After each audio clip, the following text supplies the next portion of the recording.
Jérôme, roman de Jean-Pierre Martinet, chapitre 10, seconde partie.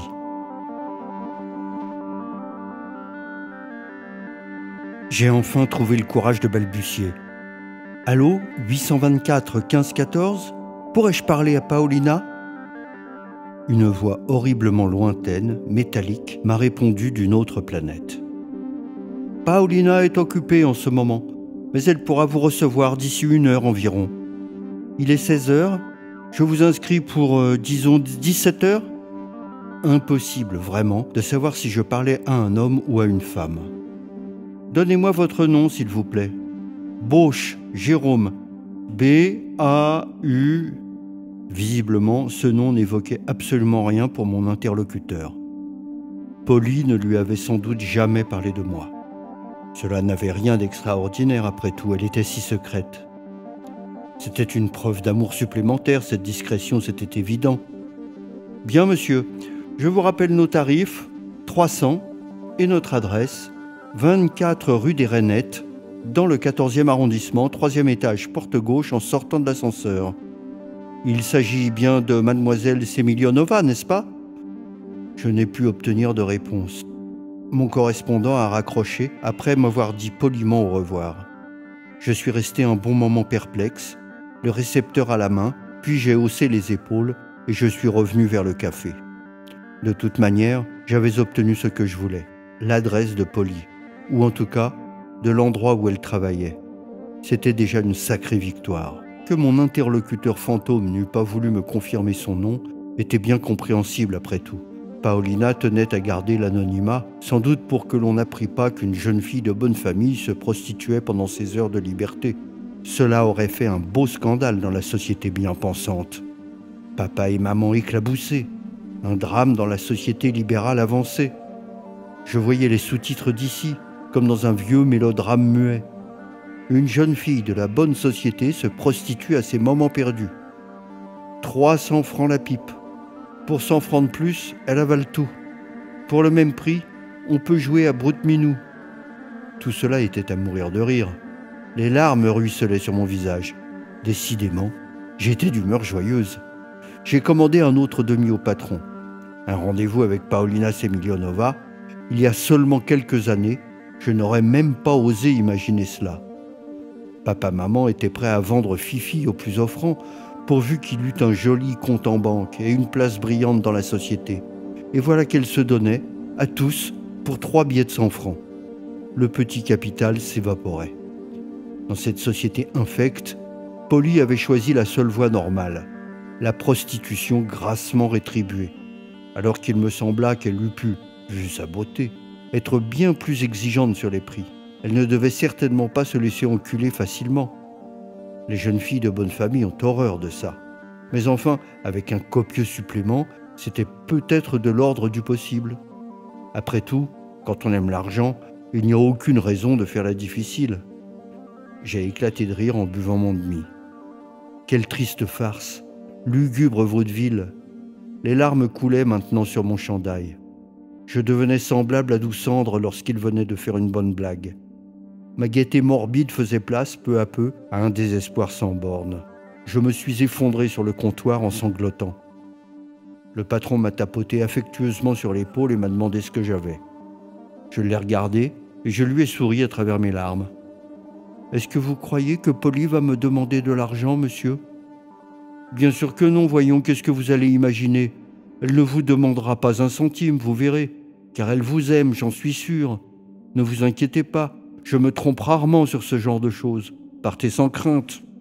D'ailleurs, Trina ne vous aurait pas envoyé ici si Polly n'avait eu pour vous qu'indifférence ou mépris.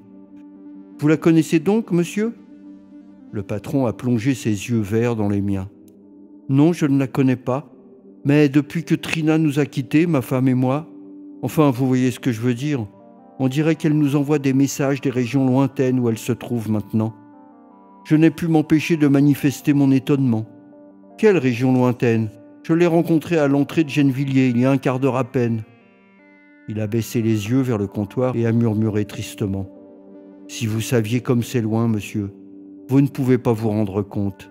C'est tellement loin. » Il a fait un effort pour maîtriser son émotion mais je me suis rendu compte qu'il pleurait. Ce qu'il m'avait dit sur Polly m'avait rassuré. D'ailleurs, pourquoi avais-je des doutes? C'était parfaitement stupide. Dès que Paolina Semilionova me verrait, elle me sauterait au cou en pleurant de joie, puis elle se ruerait dans sa chambre pour y faire ses valises. Elle devait attendre ce moment depuis si longtemps. Toutes ces années, Jérôme, je n'ai fait que t'attendre. Toutes ces années? Oui, Jérôme. Parfois, j'entendais un pas dans l'escalier et je croyais que c'était toi. Alors je me ruais vers la porte, le cœur battant, mais non, il n'y avait personne. Et si je mourais, Paolina, tu mourrais aussi? Oui, Jérôme, je mourrais aussi.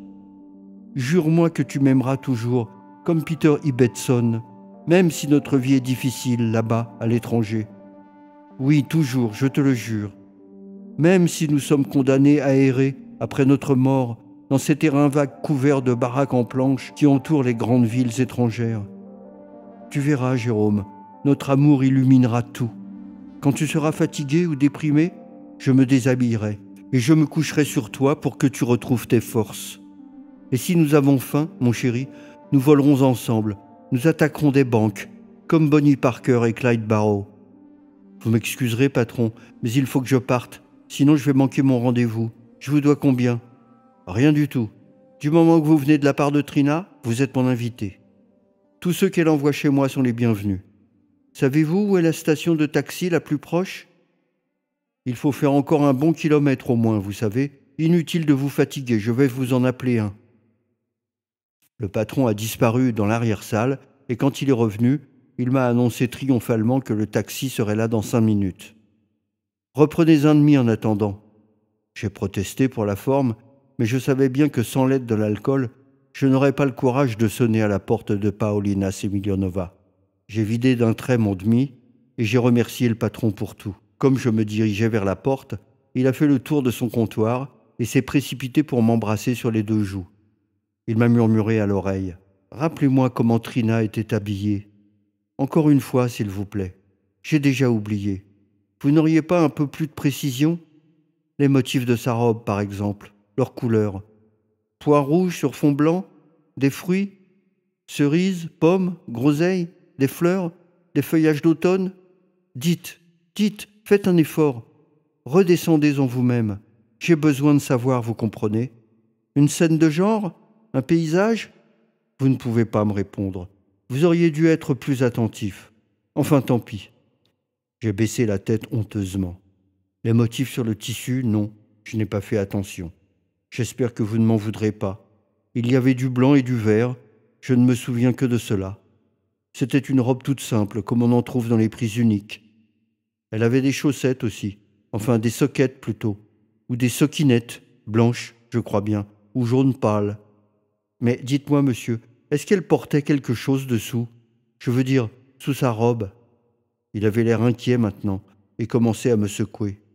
Oui, parlez, ne me cachez rien, aucun détail. Vous l'avez baisée, n'est-ce pas? Comment est-elle dans ces moments-là? Racontez. Vous avez pris du bon temps, hein? Je sentais son haleine parfumée au Ricard tout près de moi. Il était cramoisi. Brusquement, il a semblé avoir honte et a arrêté de me poser des questions. Il a fui mon regard et m'a dit à voix basse. Enfin, si vous la revoyez, soyez gentil de lui rappeler que nous l'attendons, ma femme et moi. Elle n'aura pas froid. Parlez-lui des édredons. La vue aussi, on ne sait jamais. Les rhododendrons tout de même. Je venais d'apercevoir mon taxi devant la porte du café. J'en ai profité pour m'échapper. Excusez-moi, il faut que je parte. Le patron a essayé de me rattraper, mais j'ai réussi à lui échapper et à m'engouffrer dans le taxi.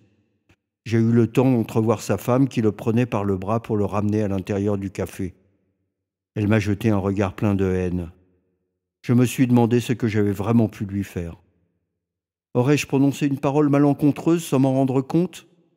L'un des joueurs de belote lui aurait-il révélé, pendant que j'étais au téléphone, que je connaissais Solange intimement? C'était bien improbable. La réputation de Solange n'avait guère dépassé quelques quartiers de Paris. Ici, à Gennevilliers, personne ne devait avoir entendu parler d'elle. Je n'avais donc pas à m'inquiéter. Ce qui me troublait malgré tout, c'était l'impression vague que je ressentais maintenant. Le patron du bistrot et sa femme savaient sans doute beaucoup plus de choses sur moi qu'ils ne voulaient le laisser paraître. Exactement comme M. Doucendre. N'importe qui pouvait donc lire en moi à livre ouvert, même le premier inconnu rencontré par hasard dans la rue. J'étais devenu transparent. Le mot « assassin » était peut-être inscrit sur mon front et je n'en savais rien. Cela expliquerait bien des choses.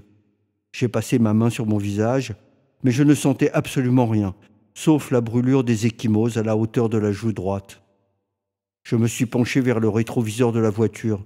Non, il n'y avait rien d'anormal, juste ce sacré cocard sous l'œil droit. Elle n'y était pas allée de main morte, la prophétesse au manteau de cuir avec son sac à main. « Vous êtes tombé, monsieur ?»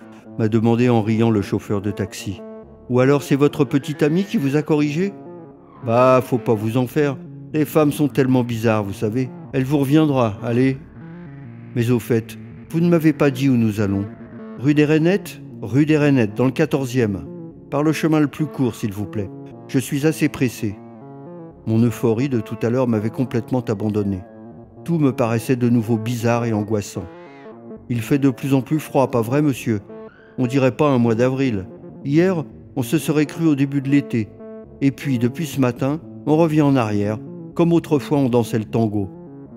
C'est un peu comme les femmes, pas vrai, le temps. On n'y comprend rien. Et pourtant, faut bien s'accommoder, non ? On dirait que le printemps fout le camp. Vous allez voir, il va finir par neiger. » Je n'avais pas la moindre envie de répondre au chauffeur. J'aurais dû m'acheter un journal pour faire semblant d'être absorbé dans sa lecture. Comme ça, j'aurais eu la paix. De toute manière, peu lui importait que je ne lui donne pas la réplique. Il ne parlait que pour lui-même, comme tout le monde à Paris.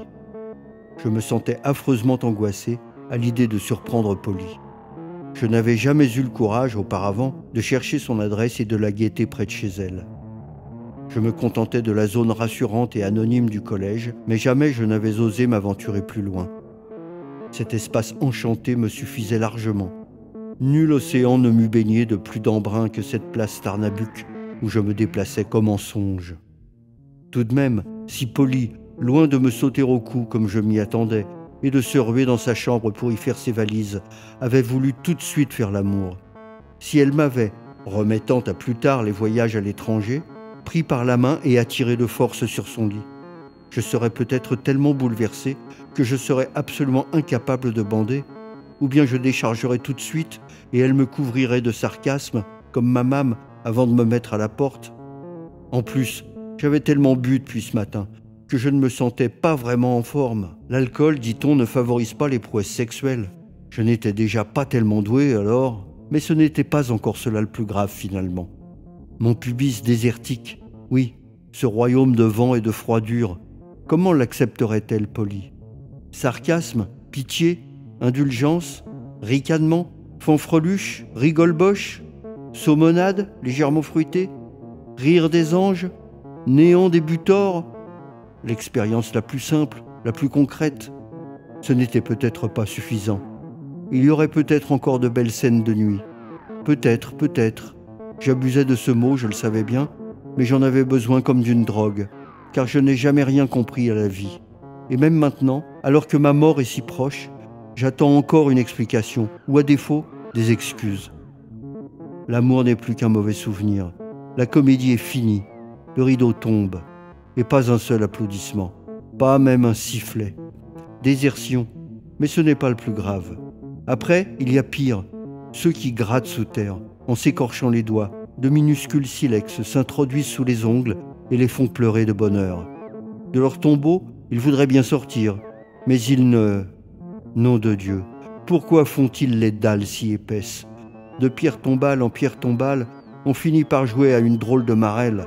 N'empêche, d'anciennes musiques, toujours on les écoute sous les feuillages. On attend les magnolias, Traderidera. Oh, être vivant, ce serait si bon. Plus d'un à profiter de la vie. Ne serait-ce pas à mon tour ? Oui, ne serait-ce pas ? Cela m'aurait bien plu, à moi aussi, de vivre. Merde. J'avais mon billet comme tout le monde, et en route, je l'ai perdu. On m'a piétiné, et alors rien. Billu-bouillu, billu-foutu. On appelle ça une vie. Cette bousculade, cette mascarade, oui.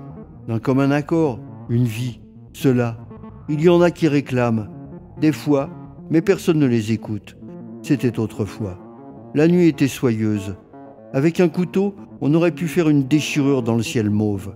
Maintenant, c'est maintenant. Enfin, c'était, car mon récit est au passé. Enfin, à l'époque, ça se passait comme ça. Bien sûr, des ponts avaient coulé sur les eaux.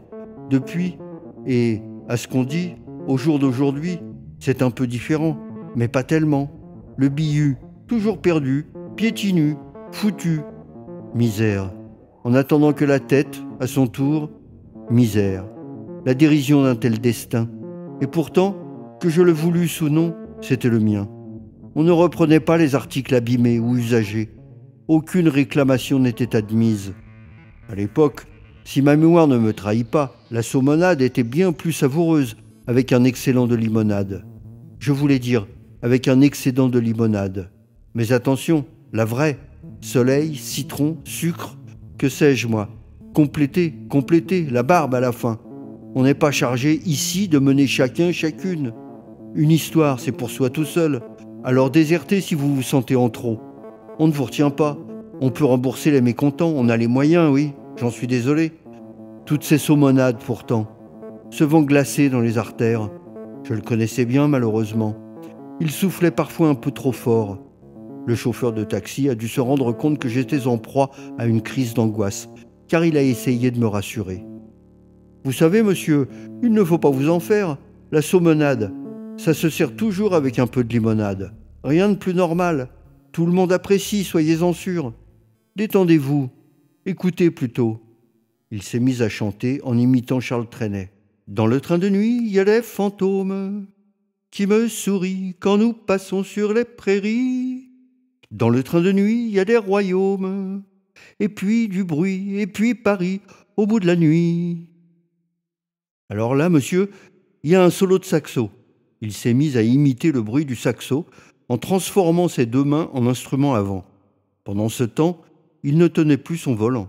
J'étais obligé de reconnaître qu'il était un bien meilleur imitateur que Douce Cendre, mais sa manière de conduire ne laissait pas de m'inquiéter.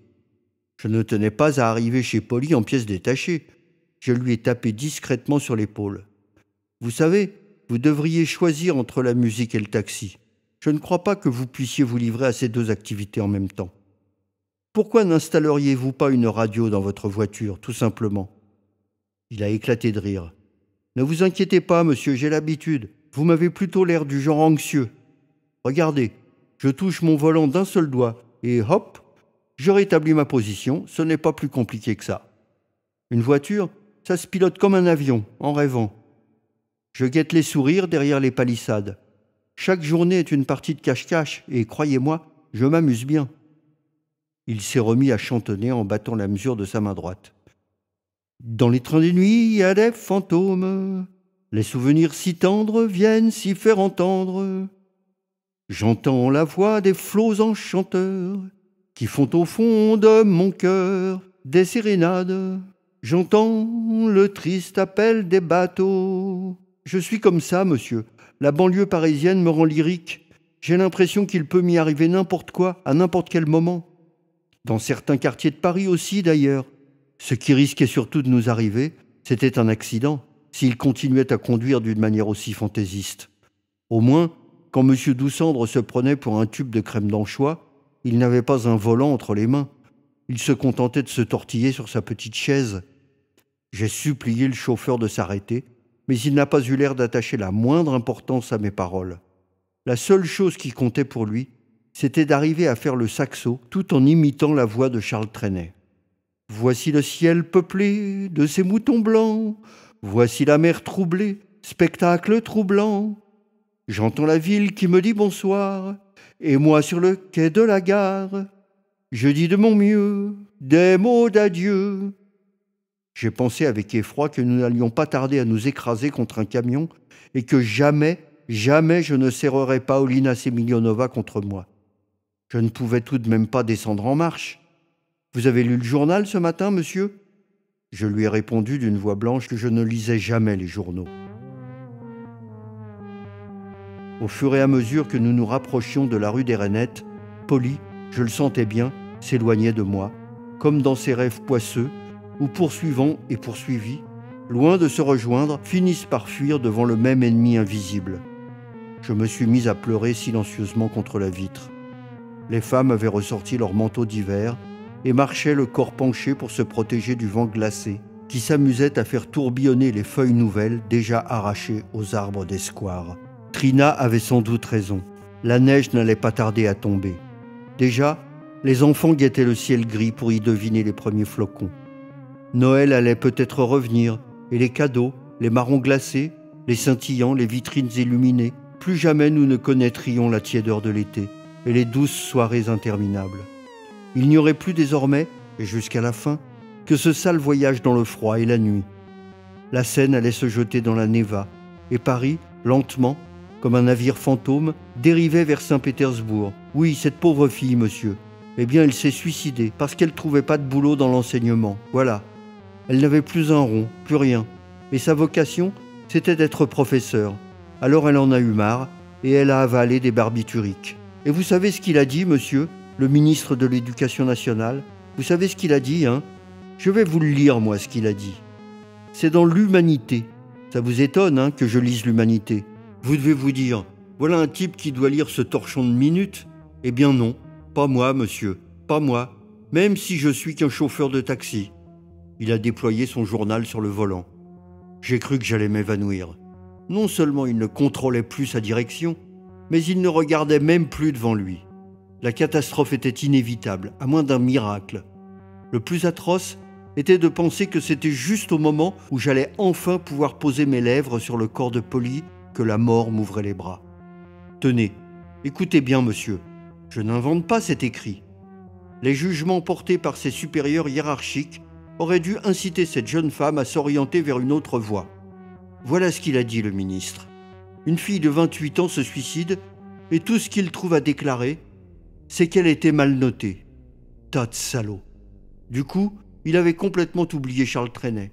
J'espérais seulement qu'il se souvenait encore qu'il était au volant d'une voiture. Je n'avais pas compris grand-chose à son histoire, tout occupé que j'étais à surveiller ce qui venait en face de nous. Écoutez ce qu'elle écrivait, la petite, monsieur, au jeune couple qui l'avait hébergée. Je ne peux plus supporter l'angoisse qui me tenaille depuis des semaines. L'enseignement était ma principale raison de vivre. Vous avez fait l'impossible pour moi. Pardonnez-moi, je n'en peux plus. Le chauffeur de taxi s'est tourné vers moi, rouge de colère. Nom d'un chien, monsieur, dans quel monde vit-on? Y a donc nulle part où se réchauffer, bordel, pour qu'une gamine perde ainsi l'espoir? Mais dites, ça va durer longtemps cette mascarade ou quoi? Si je le tenais, ce salopard de ministre, je crois bien que je lui écrabouillerais la tête contre un mur. Fumier de capitaliste. Les hyènes sont plus belles à voir. Je préférerais les embraser sur la gueule, et même, oui, les enfiler, que tous ces ministres. Si j'avais le choix, j'hésiterais pas une seconde, je vous jure. J'aurais moins peur des maladies. Moi, je vous le dis, monsieur. Tous ces gens-là vont être balayés, et on ne se souviendrait même plus de leur nom. Il y aura un autre monde, oui, c'est sûr. La vie deviendra douce, tendre, bonne, les nuits seront lumineuses. J'y crois, monsieur, j'y crois. Tenez, voilà la rue des Rainettes. Nous sommes arrivés. J'espère que je vous ai pas trop embêté avec toutes mes histoires. Je n'ai pu réprimer un soupir de soulagement et je suis sorti en trompe de la voiture, de peur que le chauffeur ne redémarre. Mon cœur battait la chamade. J'étais en nage. Mon bourreau était descendu en même temps que moi. Décidément, il ne laissait pas facilement échapper ses proies. Je vous dois combien? 15 francs. Mais il ne s'en allait toujours pas. Il m'a regardé droit dans les yeux. Vous savez ce que je lui dirais, moi, au ministre, si je le tenais? Il m'a saisi par le col de ma chemise et s'est mis à me secouer. Vous êtes un salaud, monsieur, une ordure. Vous ne méritez pas de vivre. Je ne suis peut-être qu'un pauvre chauffeur de taxi, mais je vous crache à la gueule, voilà. Au revoir, monsieur. Ne vous retrouvez jamais sur mon chemin. J'ai reçu le crachat en plein dans l'œil gauche. Le taxi a disparu avant que j'aie pu esquisser le moindre geste. Je me suis essuyé lentement, consciencieusement, sans comprendre vraiment ce qui m'arrivait. Encore un qui avait dû lire en moi. Il avait sans doute deviné les actes peu reluisants dont j'étais l'auteur, et le dégoût l'avait submergé. Certes, son histoire de ministre et de suicidé était peu claire, mais il ne devait s'agir en fait que d'un prétexte pour m'insulter. Les hommes sont si sournois, si corrompus, se plaisait à répéter Solange, qu'ils n'empruntent que les chemins détournés. Ils s'abritent en tremblant derrière des masques de carton. Et même leur sincérité est encore une ruse. Méfie-toi, Jérôme, oui, méfie-toi. Plus que jamais, je devais appliquer ses conseils. Maintenant que les pièges s'ouvraient un à un sous mes pas, il me faudrait redoubler de prudence. Mon crime était connu, il n'y avait plus aucun doute. Et il me restait juste à souhaiter que personne ne fût allé déjà à la police pour me dénoncer. Ce soir, si je n'avais pas réussi à fuir avec Polly, et si je devais, en conséquence, rentrer chez moi, il serait indispensable de vérifier, avant de m'engager dans la rue des Papillons Blancs, si des cars de police ne stationnaient pas devant ma porte. À la moindre alerte, je prendrais mes jambes à mon cou et je ficherais le camp très loin de Paris, si loin qu'on ne retrouverait jamais ma trace. C'est en ressassant ces mornes pensées que je me suis dirigé d'un pas hésitant vers le numéro 42 de la rue des Rainettes.